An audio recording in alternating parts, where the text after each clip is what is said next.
Agora apareceu? Vocês estão me escutando bem? Tela vermelha está sim. Apareceu? Ótimo, então. Já comecei a gravação também, tá? Então, boa tarde a todos, sejam todos bem-vindos.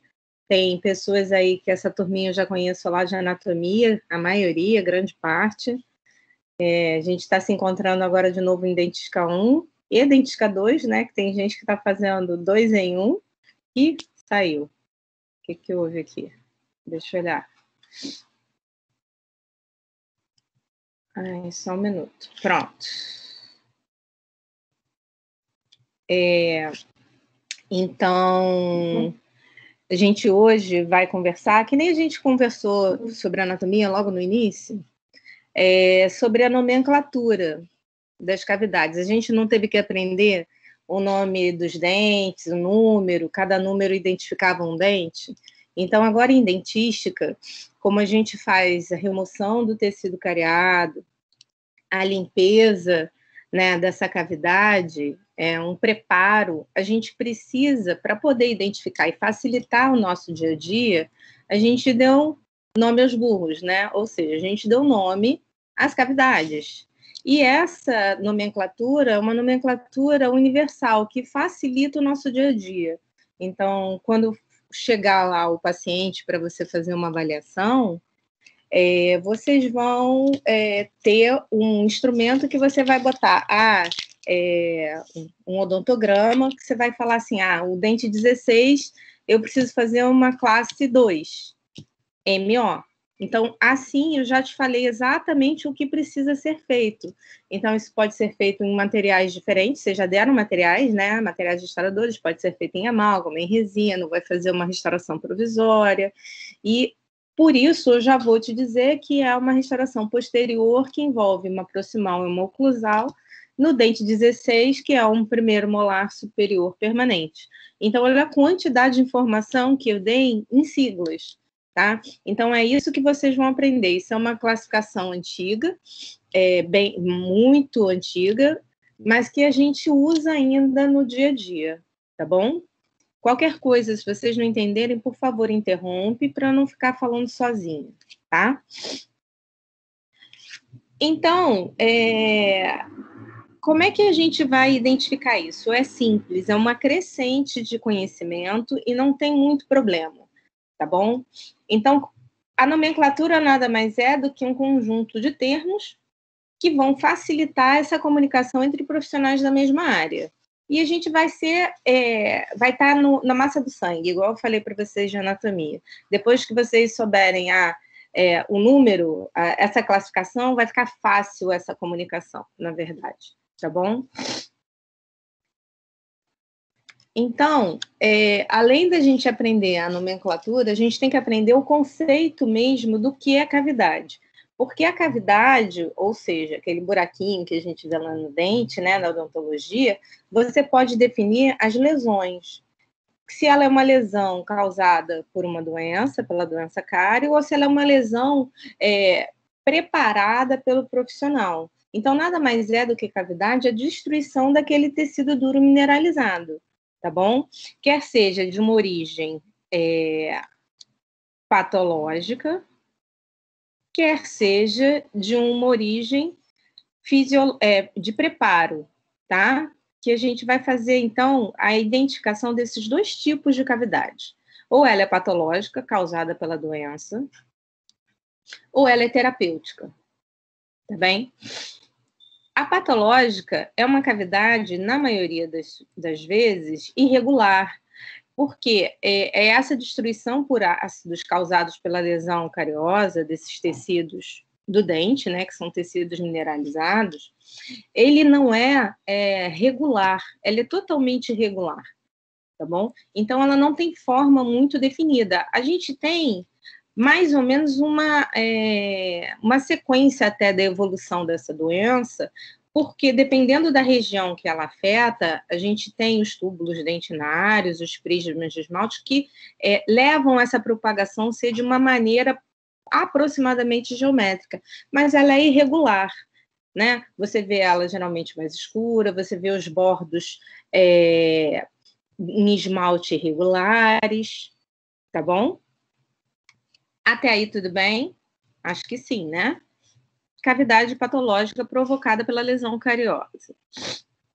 E essa outra cavidade, que é a terapêutica, na verdade é o quê? A gente remove aquela lesão, aquele tecido que está desmineralizado, infectado, contaminado, e coloca formas para que elas sejam capazes de receber o material restaurador, né? Porque a gente aprendeu lá em materiais dentários que os materiais restauradores são materiais o quê? Diferentes, com características diferentes. Então, um curativo, o óxido zincogenol, é um material que ele não tem aderência à estrutura. Então, se você fizer uma cavidade muito expulsiva, sem forma nenhuma, o curativo não vai ficar, certo? Ele vai cair. A mesma coisa se você fizer uma restauração de amálgama numa cavidade muito expulsiva, onde as paredes não têm essa forma retentiva. Então, a gente vai dar um preparo, né, uma cavidade terapêutica, um preparo geométrico determinado pelo tipo de material que a gente vai utilizar. Porque se eu quiser fazer um preparo para cerâmica, é outro tipo de preparo. As paredes vão ser expulsivas. Vocês vão ver lá em Dentística 3, mais na frente, ou em prótese fixa. São preparos diferentes, porque o material, ele não pode sofrer defecção, ele entra passivamente, então as paredes são totalmente expulsivas. Então, o que a gente define como cavidade terapêutica nada mais é do que o nosso preparo cavitário. Até aí, tudo bem? Sim, acompanhando, escutando? Só me dá um sim aí, por favor, para ver se vocês estão ouvindo. Nada no chat, Flávia. Tá ótimo, então. Obrigada. Aqui pelo chat eu não consigo ver aqui na tela. Eu não consigo ver as duas coisas ao mesmo tempo.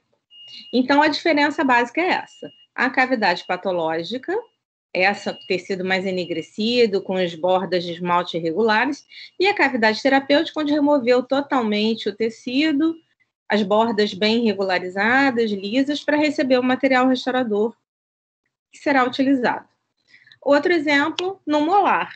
Isso nós vamos começar a fazer esse tipo de preparo cavitário. Porque essas regiões de má coalescência de esmalte, que são regiões de fóssulas e fissuras, né, ou regiões de cíngulo, onde esses sulcos são muito profundos, os sulcos principais e secundários, geralmente são regiões que acumulam placa e você tem origem da lesão cariosa. Então, quando você abre um pontinho assim, por baixo, isso aqui está um pouco mais socavado, né? A dentina está desmineralizada. Então, você acaba fazendo um preparo desta forma, uma cavidade terapêutica, ok? Então, quais são os objetivos básicos de fazer esse preparo cavitário?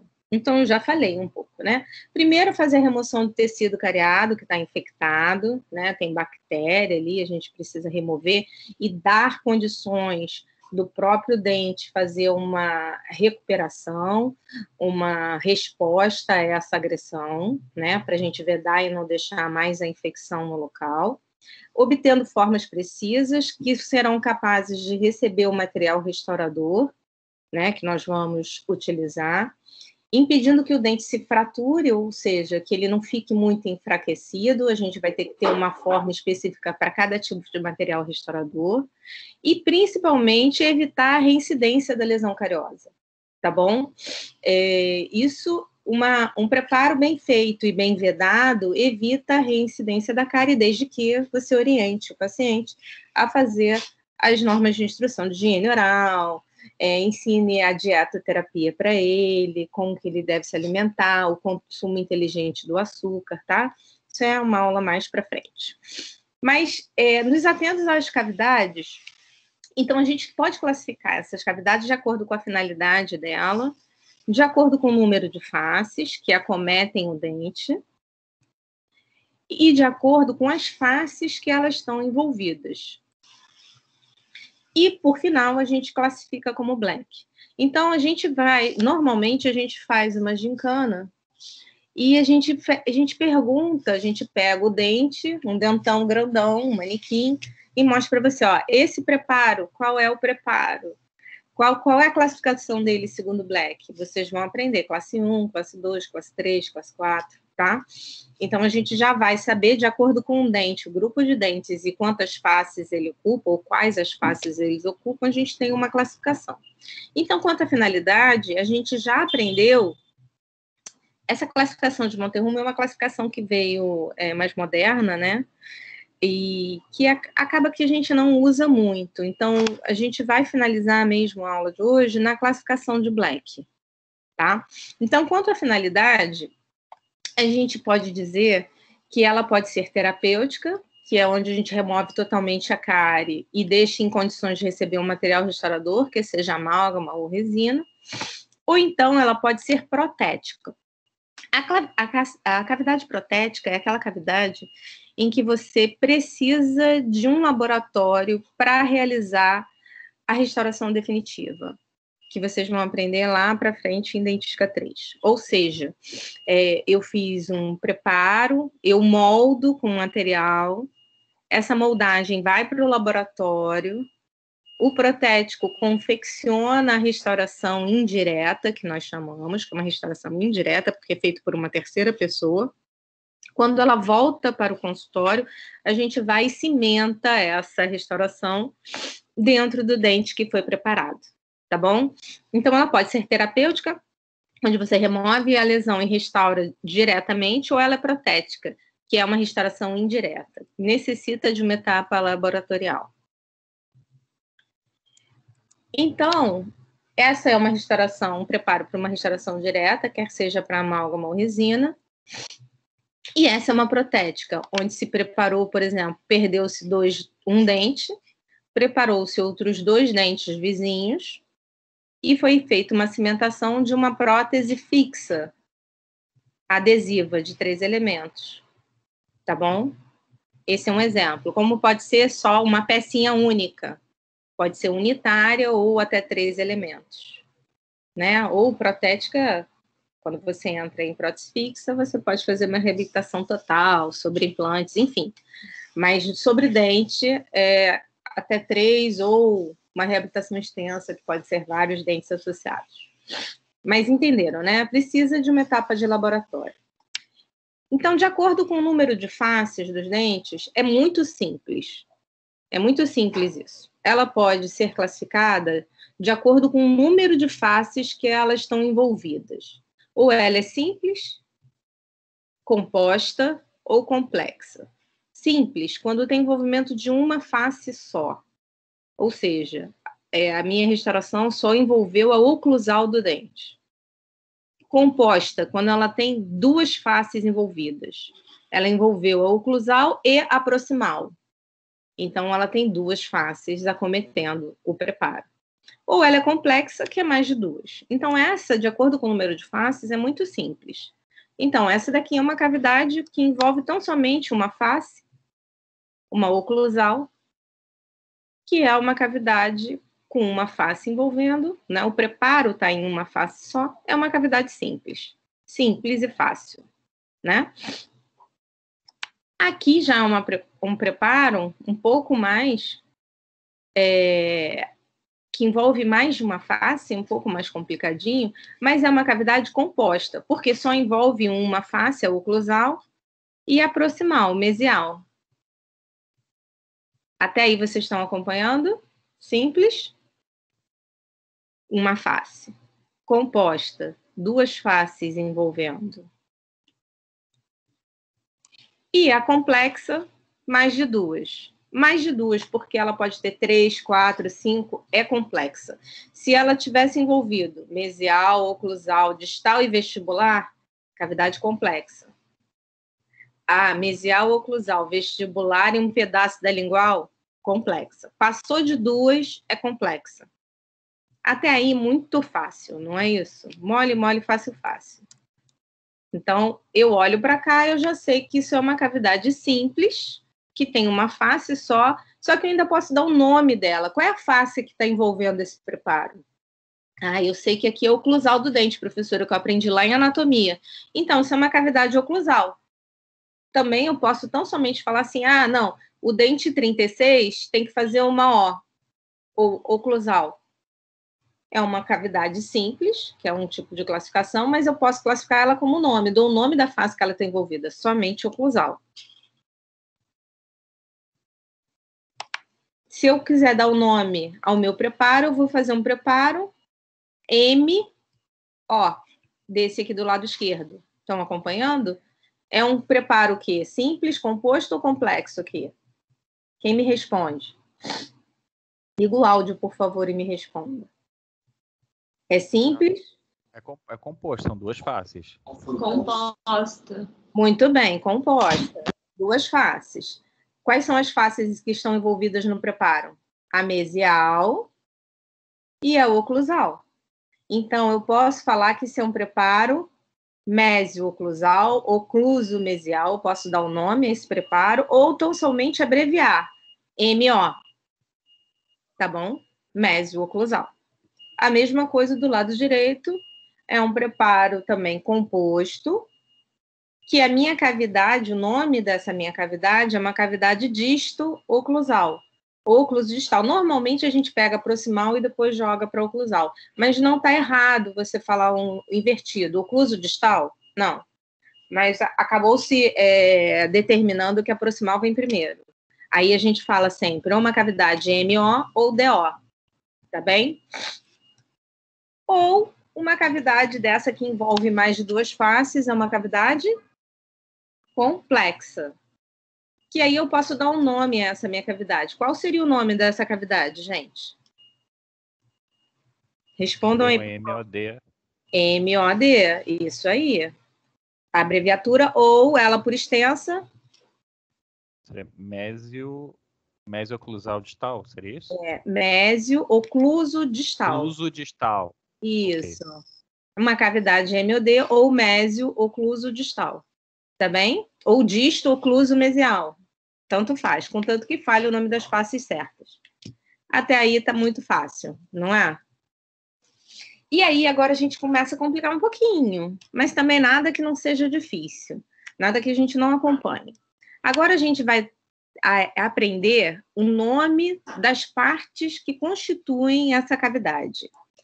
Quais são as partes que constituem essa cavidade? Você imagina que vocês estão dentro de uma sala, a sala tem um chão, tem paredes em volta, e a interseção dessas paredes formam ângulos. Então, essas são as partes constituintes de uma cavidade.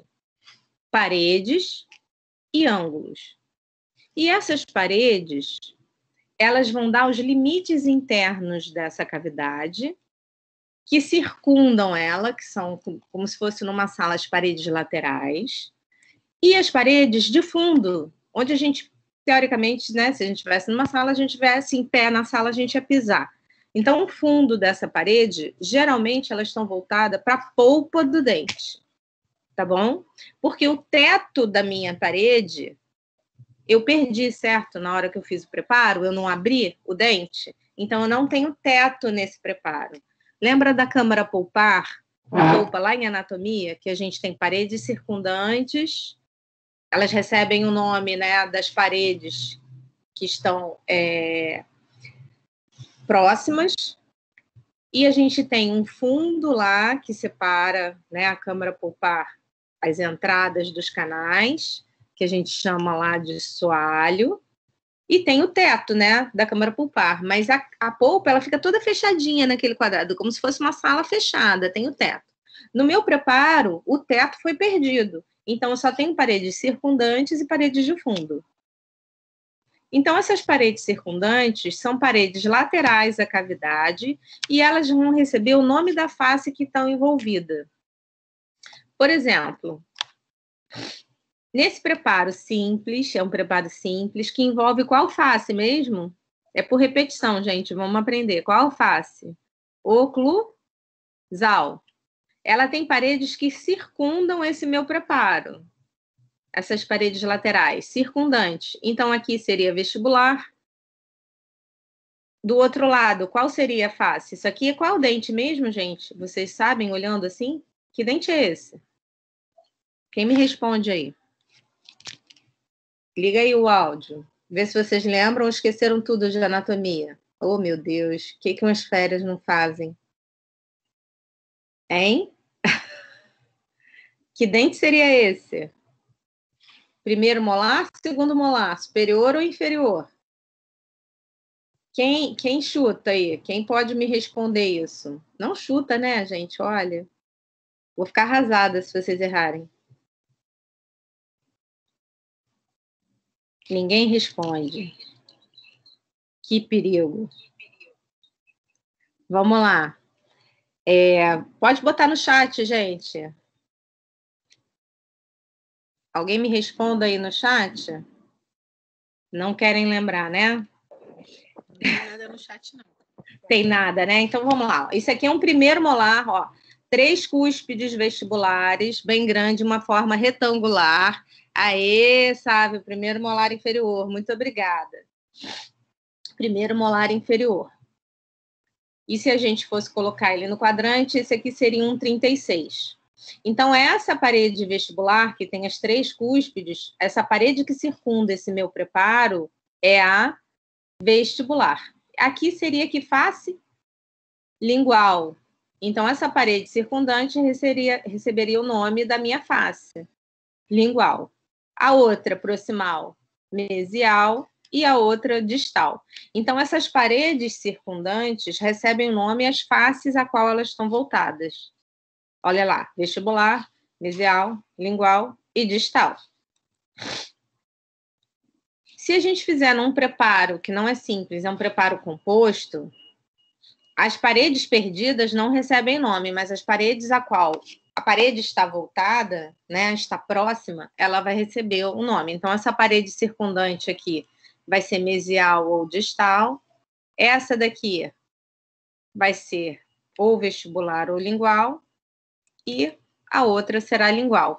E agora, essa parede circundante aqui, que está próxima à minha gengiva, na região de colo, ou região cervical, ela vai receber o nome de cervical ou gengival, tá?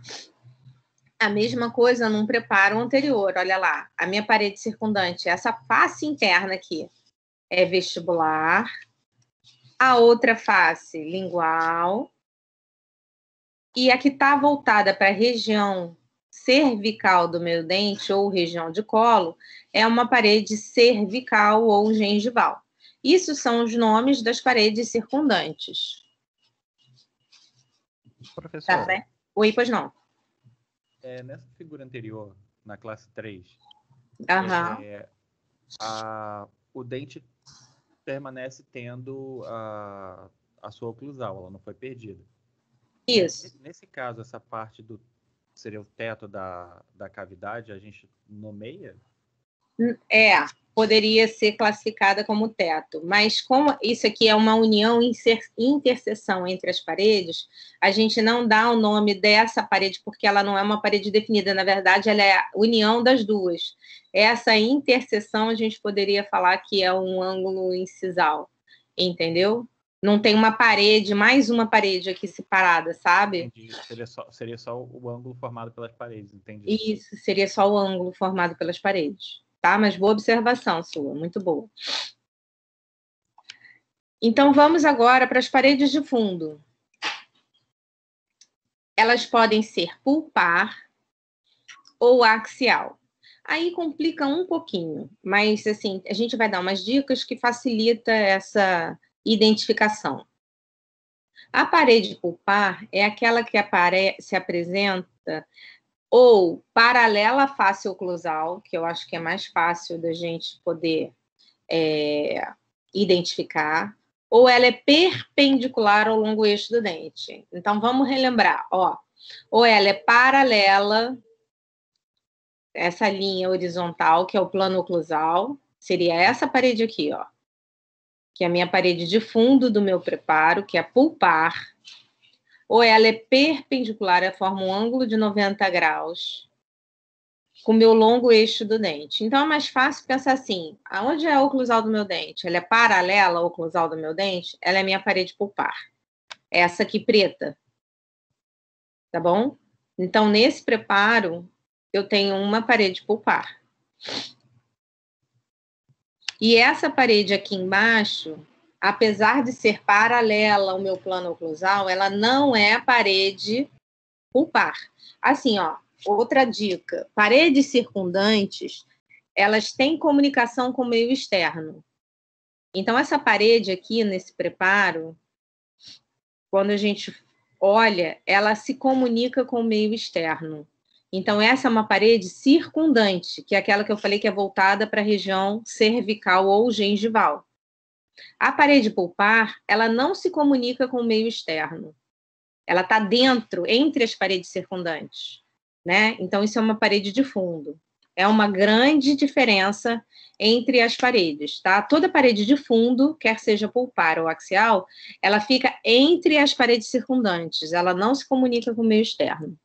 Porque isso complica muito. Vocês acabam confundindo. Então, vamos ver aqui nesses exemplos de uma classe 1, que já está aqui para vocês começarem a associar a imagem às classificações, que isso é classificação de Black, tá? Nas paredes de fundo, de um preparo simples, vamos lá, dando nome o que a gente aprendeu. É um preparo simples, que tem o nome da face envolvida. Qual seria o nome? Oclusal, não é isso? Sim, face oclusal. Face oclusal. Qual seria essa minha parede de fundo? Qual o nome dela? Que a gente aprendeu até agora. É uma parede? Isso aí seria pulpar, né? Pulpar. Paralela à oclusal. É lá no fundo desse meu preparo, como se eu estivesse pisando nesse preparo, né? O meu chão lá, o pé. Essa é uma parede pulpar.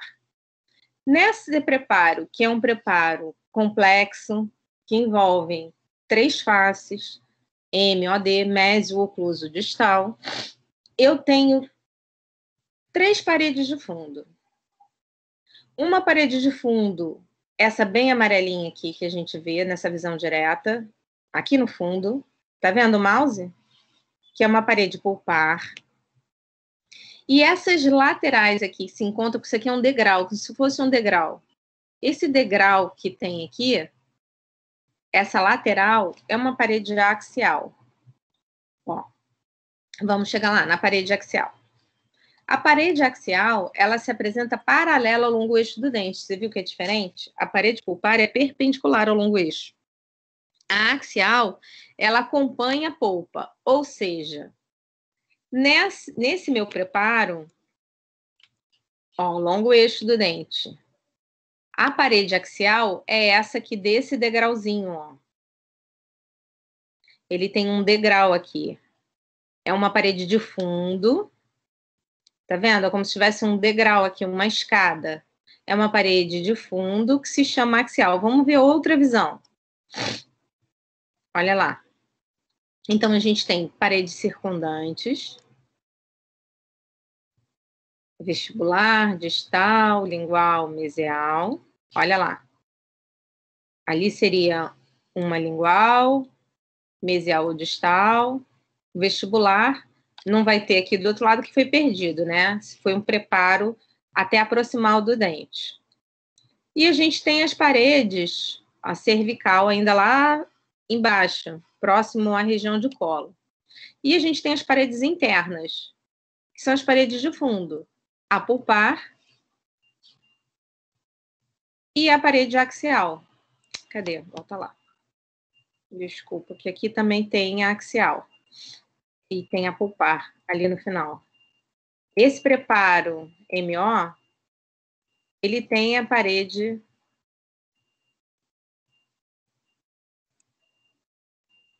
pulpar e tem a parede axial. Não tá voltando, acho que ficou comido aqui, mas tudo bem.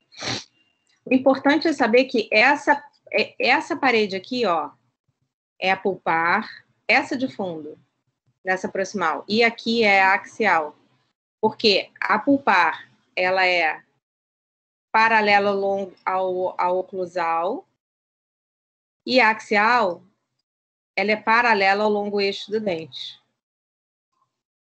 Com o tempo, vocês vão acabar pegando mais isso, tá? Então, nessa nossa gincana, a gente vai... Agora, Oi. desculpa interromper.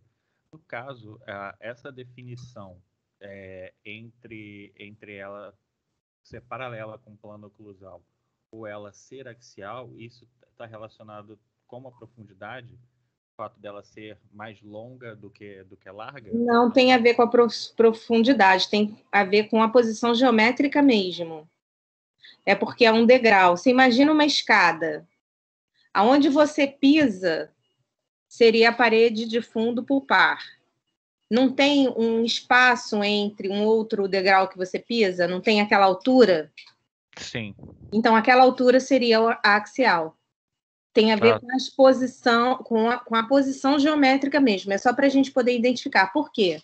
Por que a gente dá o nome a esses preparos? Porque, por exemplo, só para que você entenda, um preparo indireto, essa minha parede axial, ela tem que ter uma expulsividade de 12 graus. Porque ela precisa ser um preparo expulsivo. Num preparo para uma restauração em amálgama, essa minha parede axial, ela pode ser mais retilínea, entendeu? Ela não precisa, ela pode ser até um pouquinho retentiva, a parede axial também, para uma restauração em amálgama, quando eu quero fazer um preparo mais retentivo, de reto a retentivo. Isso na verdade, é uma das definições de preparo, do preparo ser retentivo ou ele ser expulsivo. Seria isso que você está perguntando? Não tem a ver com comprimento, não. Tem a ver com posição geométrica mesmo. Entendi. Tá? Obrigado. Nada. Eu sei que assim fica um pouquinho difícil, mas depois, quando vocês forem começar a pegar e fazer o preparo, vocês vão entender um pouquinho melhor isso, tá? E agora, depois de fazer essa sopa de letrinha na cabeça de vocês, a gente vai definir agora os ângulos. A interseção dessas paredes formam ângulos, né? Então, é uma linha ou ponto resultante de união de duas ou mais paredes. E esses ângulos podem ser formados por duas paredes ou três paredes. Então, a gente vai dar nome a esses ângulos. Ângulos diedros e triedros. Tá bom? Então, e um ângulo, que é aquele ângulo que eu falei para vocês, que as paredes circundantes se comunicam com o meio externo, todo o bordo final do meu preparo, que tem comunicação com o meio externo, a gente chama de ângulo cavo superficial, ou seja, ele está na superfície do meu preparo, tá? Então, esse é o ângulo mais fácil, o ângulo cavo superficial, que todo preparo tem, tá bem? Agora, nem todos os preparos têm ângulos triedros, né? Então, a gente vai ter ângulos diedros ou triedros. Então, esses ângulos diedros, eles podem ser a combinação de paredes circundantes com circundante, pode ser circundante com parede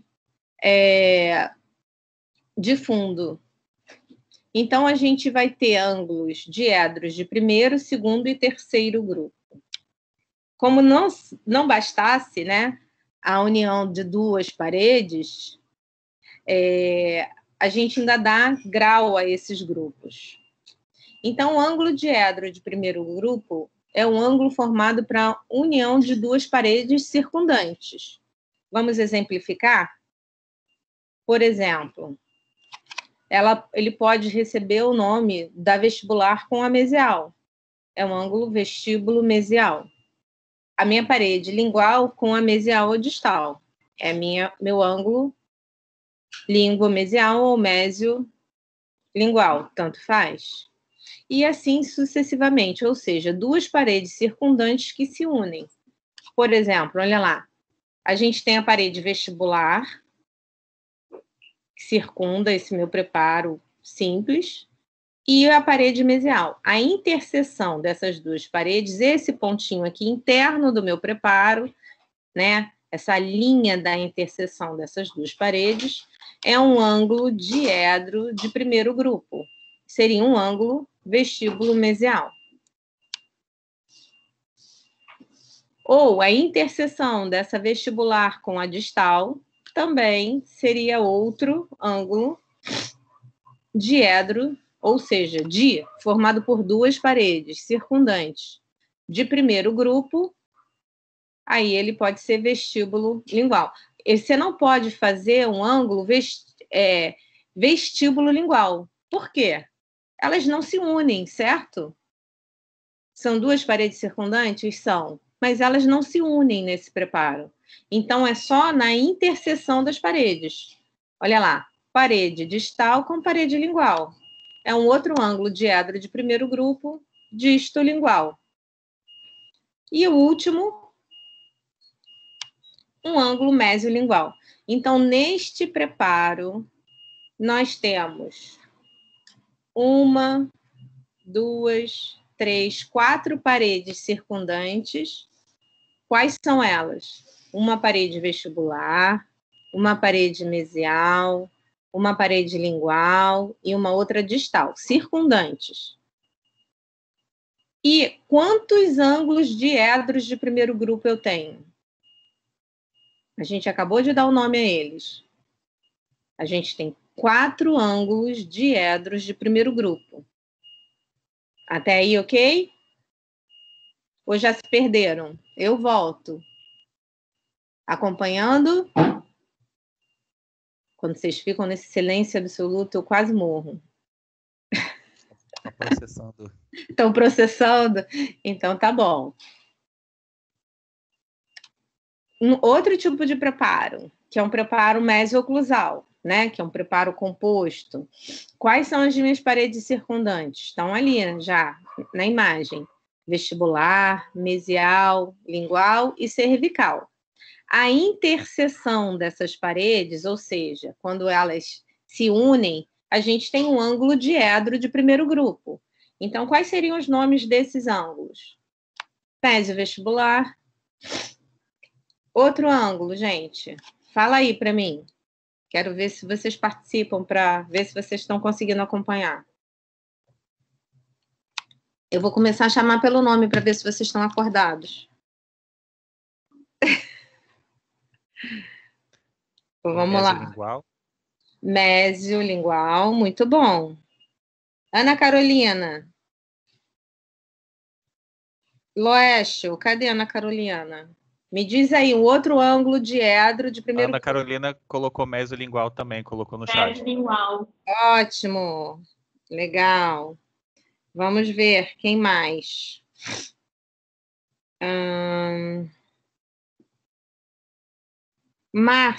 Márcio, tá aí? Eu não consigo ver o chat aqui.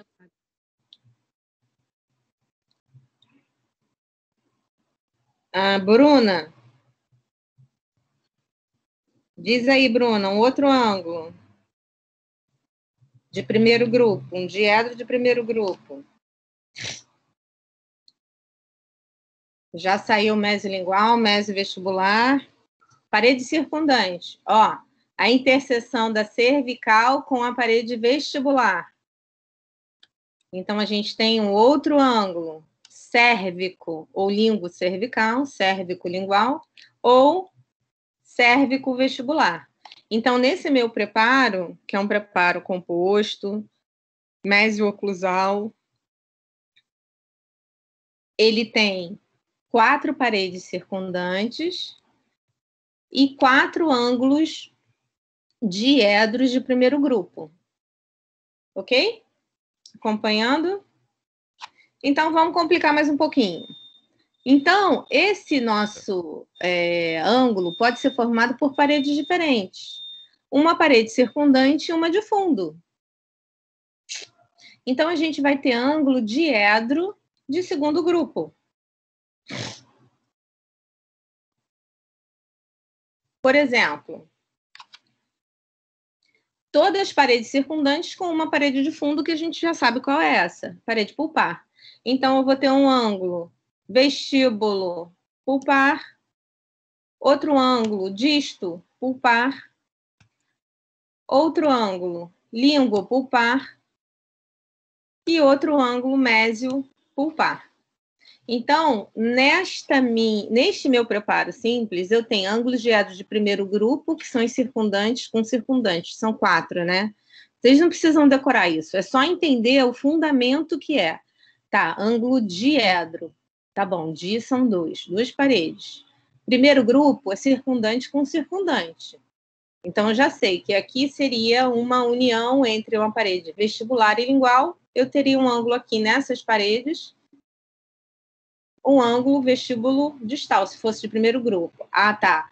Então, o meu ângulo diedro de segundo grupo é uma parede circundante com uma de fundo. Tá, qual a parede de fundo que eu tenho aí? Ah, beleza, pulpar. E aí você consegue identificar, tá bom? Não é para decorar o nome, é para decorar o conceito. O que é um conceito?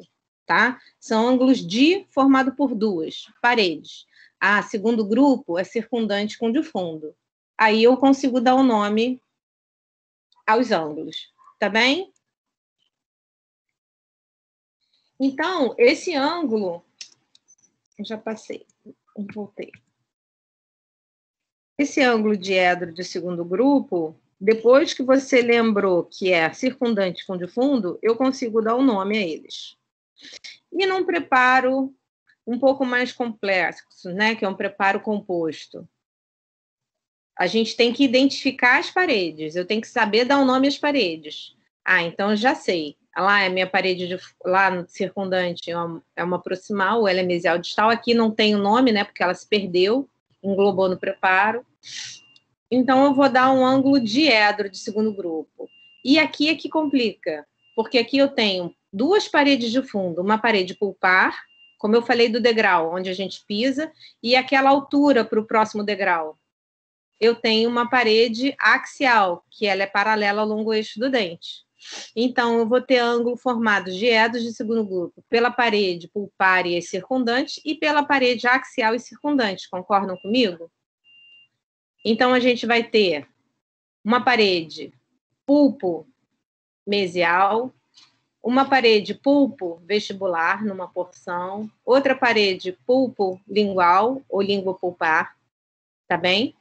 E aqui a gente vai ter, na interseção da parede axial com a circundante, a gente vai ter paredes áxio vestibular, áxio cervical ou gengival e parede áxio lingual.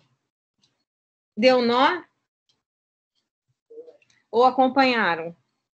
Tá dando nó, né? Eu sei que aqui esse conceito no início complica um pouquinho, mas depois vai ficar mais fácil.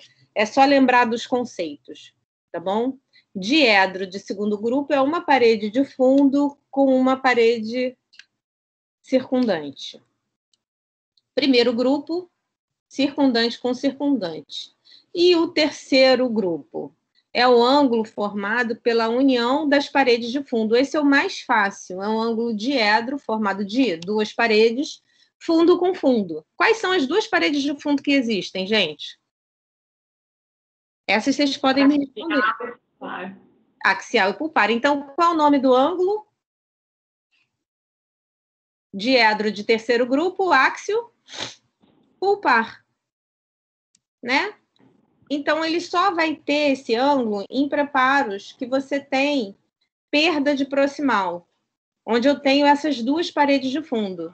Então, a interseção entre a parede pulpar e a parede axial é um ângulo diedro formado por duas paredes de terceiro grupo, que é fundo com fundo. Tá bem? Então, a mesma coisa aqui é uma pulpar e uma axial. São ângulos diedros de terceiro grupo.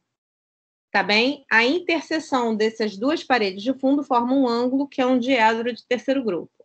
Então, resumindo, diedro, duas paredes. Primeiro grupo, circundante com circundante. Diedro de segunda parede. Diedro são duas paredes. Segundo grupo é circundante com fundo. E o terceiro grupo, que é o ângulo diedro de terceiro grupo, duas paredes, fundo com fundo. E aí a gente só tem o ângulo áxio pulpar. Esse é o mais fácil, que não precisa errar. diedro de terceiro grupo só existe áxio pulpar. Agora, você precisa saber se o seu preparo tem um ângulo diedro de terceiro grupo. Ou seja, se você não souber identificar o que é a parede axial, o que é a parede pulpar, você vai errar. Tá bom? E aí, para a gente finalizar, a gente tem os ângulos triedros. Isso dos ângulos, tá? Os ângulos triedros. Tri formado por 3 paredes. Quaisquer 3 paredes, que recebam o nome respectivamente desses ângulos. Então, por exemplo, nessa cavidade, eu tenho um ângulo formado pela minha parede axial, que é uma parede de fundo. Eu tenho um ângulo formado pela minha parede vestibular, que é uma parede circundante. E o outro ângulo formado pela minha parede cervical, que também é uma parede circundante. Então, a interseção dessas paredes, lá no fundo, sabe aquele canto de matar barata, sabe? Que é o cantinho da interseção das paredes, da quina. Essa união de 3 paredes é um ângulo triedro. Qual seria o nome disso? Vestíbulo cérvico axial? Áxio cérvico vestibular? Tanto faz, contanto que vocês não errem o nome da parede. Tá bem? Entenderam isso? Ângulo triedro é composto pela interseção de 3 paredes. 3 paredes quaisquer. E sempre vão ser 3 paredes mistas, né? Parede circundante com parede de fundo. Senão, você não faz um ângulo triedro. A mesma coisa lá. Qual seria o nome dessa parede aqui, desse ângulo triedro? Quem diz aí para mim?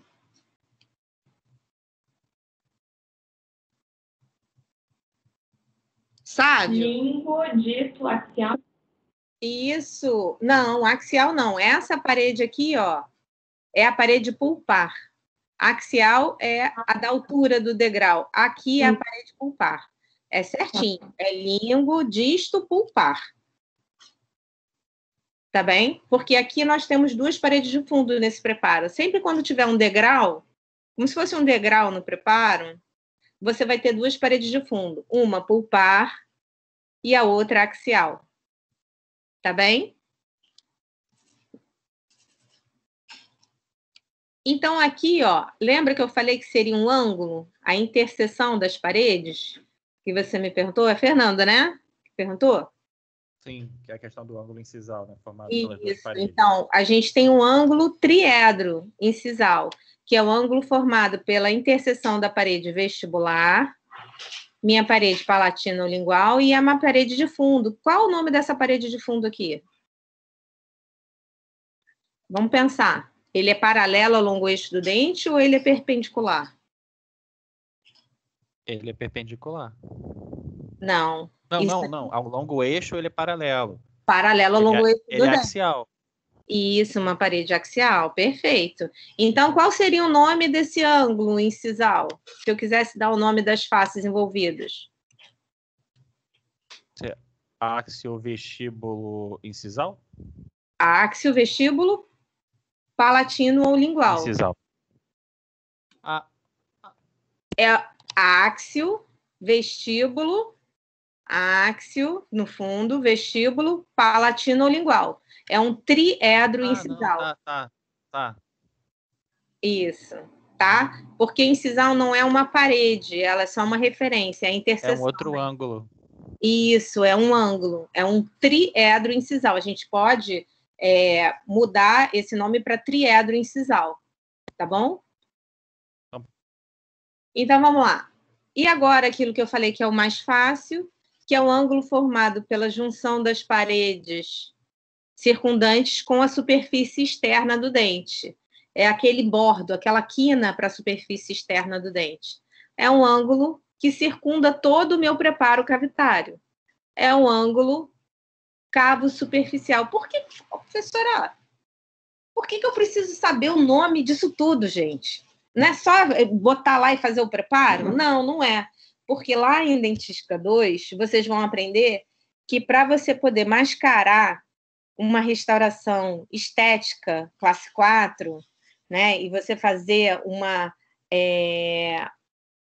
área de transição onde você não consiga definir bem onde é a restauração e a resina para ficar estético aquela restauração, né? No caso de uma fratura, por exemplo, eu preciso que esse meu ângulo cava superficial seja biselado. Então, lá na frente, vocês vão aprender, quer dizer, vocês vão aprender agora juntos, né? É muita informação para um período só, estudem, tá? Que aquele ângulo cavo superficial precisa ser biselado, para você poder mascarar o término, a linha de término do seu preparo. Agora, para uma restauração em dentes posteriores, o meu cavo superficial já ele é mais definido, ele tem uma outra abordagem, para que meus prismas de esmalte não fiquem desapoiados. Então, isso tudo tem uma finalidade, tá bom? Então, a gente está construindo a informação para vocês, até para a gente depois destruir mais para frente. Quando vocês estiverem lá, quase formando, vocês vão perder um pouco dessa formação, mas faz parte do treinamento e do crescimento profissional, tá bom? Então, saber que o ângulo cavo superficial, ele pode ser definido, ele pode ser biselado, ele pode ser um término em ombro, ele pode ser um término chanfrado, enfim, tá? Então, é importante saber o nome desse ângulo. Então, depois que a gente deu o nome das paredes, o nome dos ângulos, a gente vai entrar na classificação de Black propriamente dita, que é uma classificação baseada em áreas de suscetibilidade à doença cárie, ou seja, de instalação da doença. Então, antigamente, Black preconizava preparos preventivos, que hoje a gente não faz mais. Mas a classificação dele se mantém porque essas áreas são áreas realmente que têm uma incidência maior da instalação da lesão cariosa, porque são regiões de má coalescência de esmalte, são regiões de fóssulas e cicatrículas e fissuras, são regiões onde o esmalte tem algumas cavidades, existem um forame cego, né? Então, a gente aprende essa classificação e ela é utilizada ainda até hoje. Só que, aprenda uma coisa, a classificação de Black é só depois do preparo. Ela não é quando você tem a lesão instalada. Então, assim, o que normalmente as pessoas acabam fazendo por exemplo, avaliou o dente, lá, o paciente, né, como toda a cavidade, e aí a gente vai colocar lá a lesão. Tem lesão no dente 26 ou 36, MOD. Isso é a lesão e as faces a qual estão envolvidas. Aí, depois que a gente fizer o preparo, ela que vai receber uma classificação segundo Black, que é um preparo classe 2, tá? É errado a gente identificar como classe 2. A classificação é só depois do preparo, tá? Então, você vai fazer como planejamento uma classe 2. Entenderam a diferença? Então, quando está patológica a minha cavidade, a gente só identifica pelas faces envolvidas. No planejamento, eu posso fazer um preparo. Qual vai ser meu planejamento? Classe 2 no 36, tá bom? Que é um preparo segundo Black, vocês vão entender. E a gente vai ter uma classificação também para regiões de superfícies lisas, tá? Onde tem menos suscetibilidade à cárie. Então, como é que ficou essa classificação? Baseada na instrumentação, ou seja, no meu preparo cavitário. Ela ficou em classe 1 até classe 5. Classe 1, classe 2, classe 3, classe 4 e classe 5. Gente, em romanos, tá bom? Não é a classe 1 com número algarismo normal, não. Em romanos, tá bom? Então, a gente vai perguntar ali, depois desse preparo, esse preparo virou qual classe, segundo Black? Então, na classe 1, geralmente, são regiões de má coalescência do esmalte, mas em regiões de oclusal, de pré-molares e molares. Aonde mais tem regiões de má coalescência? No terço oclusal de molares inferiores. Lembra lá na anatomia que a gente tem um sulco que vem da oclusal e vai até vestibular e termina num forame? É aquela região vestibular, que é o sulco ocluso vestibular, termina lá num forame, entre as cúspides mesial, mesio-vestibular e médio-vestibular do meu primeiro molar? é uma região de má coalescência do esmalte. O esmalte não é 100% vedado. Então, nesses 2/3 da face, oclusais da face vestibular, a gente pode dar o nome de classe 1. Aonde mais? Nos 2/3 oclusais da palatina também dos meus molares superiores. Também é uma região de sulco. É uma região onde tem um sulco, lá no meu primeiro molar, ocluso palatino. Ele vai lá da oclusal da distal até a palatina. Então, é uma outra região também de má coalescência, onde tiver sulco. E outra área de má coalescência, onde tem alguns forames cegos, é na região de cíngulo, principalmente de incisivos e caninos. Quando aqueles cíngulos têm mais desenvolvidos e existe um forame ali naquela palatina, você tem desenvolvimento, às vezes, da lesão cariosa naquela região, quando não tem uma higiene muito boa. Então, nessa região também pode ser classe 1. Então, vamos mostrar os exemplos para que vocês entendam. Então, olha lá. Região oclusal, cicatrículas e fissuras de molares e pré-molares.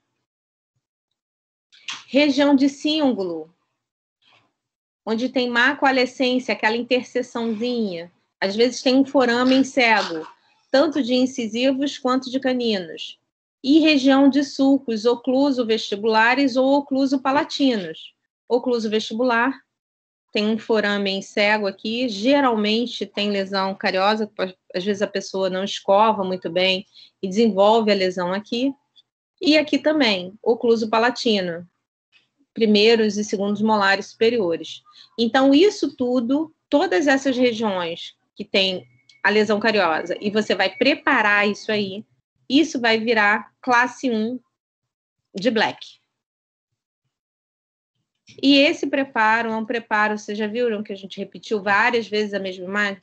Esse preparo é um preparo que a gente vai treinar no laboratório, que esse preparo acontece muito, muito, muito, muito, com muita incidência, principalmente no primeiro molar permanente, porque o primeiro molar permanente é o dente que mais tempo fica na cavidade oral, e geralmente ele é o primeiro a ser cariado, porque as pessoas acham que ele não vai, lembra? Que ele é dente de leite ainda, porque mal caíram os dentes ainda descidos, os de leite, e ele já começou a nascer por volta de 6, 7 anos de idade. Então, isso é uma classe 1 de Black. A outra classificação é a classe 2. A classe 2 é toda e qualquer restauração que envolve proximais de molares e pré-molares. Envolveu o proximal, virou classe 2, mesmo que tenha oclusal associada. Ou seja, tinha uma lesão na proximal e na oclusal. Eu fiz o preparo, fez aquele preparo da escadinha, do degrau. Um preparo composto, onde envolve a face oclusal e a face mesial ou distal. Então, isso aqui é um preparo, num pré-molar, de classe 2. E a classe 3 é o preparo que envolve proximais de dentes anteriores, até de incisivos até caninos, tá bom? Mas que não tem o comprometimento do ângulo incisal. Então, olha lá, por exemplo, uma lesão patológica, tá vendo? De incisivos, depois do preparo, esse preparo que envolveu proximal de um dente anterior, no caso aqui, de um canino, virou um preparo tipo classe 3. Envolveu o proximal de dentes anteriores. E, para finalizar, quando envolve proximal e associa o ângulo incisal, ou seja, proximal de dentes anteriores e comprometeu o meu ângulo incisal, como numa fratura, a gente tem a classe 4. Olha lá. A gente vai fazer um preparo aqui. Lembra que eu falei que no meu ângulo cavo superficial, em regiões de estética, a gente vai fazer esse preparo aqui biselado em 45 graus para poder mascarar o término da minha restauração? Então, nesse ângulo cavo superficial, dessa classe 4, eu vou fazer um bisel. Então, é uma região onde envolveu o ângulo incisal, disto-incisal, certo? E a região proximal. Virou uma classe 4. Acompanharam até aí? Então, a gente tem classe 1, região de macualescência de esmalte, de dentes posteriores. Classe 2, envolvimento de proximal de dentes posteriores. Se eu tiver só proximal de um molar, é classe 2, tá? Classe 3, proximal de dentes anteriores. Classe 4 é proximal com envolvimento de ângulo incisal. E agora, para finalizar, a gente vai fazer a definição de preparo de classe 5. Classe 5 é todo e qualquer preparo que envolvam o terço vestibular ou cervical dos dentes. De todos os dentes, quer seja anteriores ou posteriores, e quer seja na face vestibular ou lingual. Tem que ser o terço gengival, ou seja, quando a gente divide o dente em 3 terços, terço oclusal, terço médio e terço cervical, nessas lesões, mesmo que não sejam cariosas, é uma lesão cervical não cariosa aqui, depois que você faz o preparo, você tem uma classe 5, que está acometendo a proximal a região cervical daquele dente. Quer seja na vestibular, ou se isso fosse pela lingual, também seria uma classe 5. Acompanharam? Classe 5? Sim ou não? Tá todo mundo já, Lé com creque já não tá mais... Tem que estudar. É decoreba, tem que decorar um pouco, mas, na verdade, entender mais o conceito. Decorar o conceito que o resto fica mais fácil. E aqui, para finalizar, nós poderíamos falar da classe 6, que a classe 6 é uma classe de Howard Simon que envolve bordas incisais e pontas de cúspide, que não é muito incomum. Às vezes, na ponta de cúspide tem uma alteração aqui no esmalte, uma má formação, e tem uma lesão na ponta da cúspide. Então, isso aqui seria uma classe 6, tá? E ainda, quando você tem um ponto específico na vestibular, que é uma classe 1 de Sockwell, que é só para a região de dentes anteriores. Assim, ó. Como se fosse um defeito no esmalte, e ali formou uma lesão, porque isso aqui não é o comum, não é uma lesão de macualescência. É conhecido como classe 1 de Sockwell. Fica um pontinho mesmo. Aí vai cariando ali, você vai e faz um preparo bem pequenininho, que é um preparo na vestibular de dentes anteriores, que é classe 1 de Sockwell. Então, Black foi o primeiro que se preocupou com esse tipo de nomenclatura para facilitar essa comunicação. E aí, alguns outros autores tentaram fazer essa modificação, mas, infelizmente, ainda não modificou. Mesmo desde 1891, Black ainda perdura, tá bom? Então, qualquer restauração, independente do material utilizado, ele deve se comportar, né? Deve se comportar naquela estrutura inserida de uma maneira independente. Então, todo o preparo cavitário tem que ser executado de acordo com o material que você vai utilizar. E aí, esse preparo, você vai dando uma classificação. Deixa eu passar aqui. E aí, essas seriam as classificações só para nível de conhecimento, que pode ser que caia em algum concurso. Mas, assim, a gente aqui na faculdade, a gente não vai cobrar essa classificação para vocês, tá? Mas a nível de curiosidade, nós poderíamos classificar, através de Monterrume, segundo o tamanho e a localização dessa lesão, que ela vai considerar os locais de maior acúmulo de biofilme, tanto em raiz como na coroa. Então, por exemplo, a gente vai classificar, segundo Monterrume, nas regiões. Em regiões de sulcos e fissuras, localização 1. Em regiões proximais, seria a localização 2. Em regiões de superfícies que respondam ao terço gengival seria a localização 3.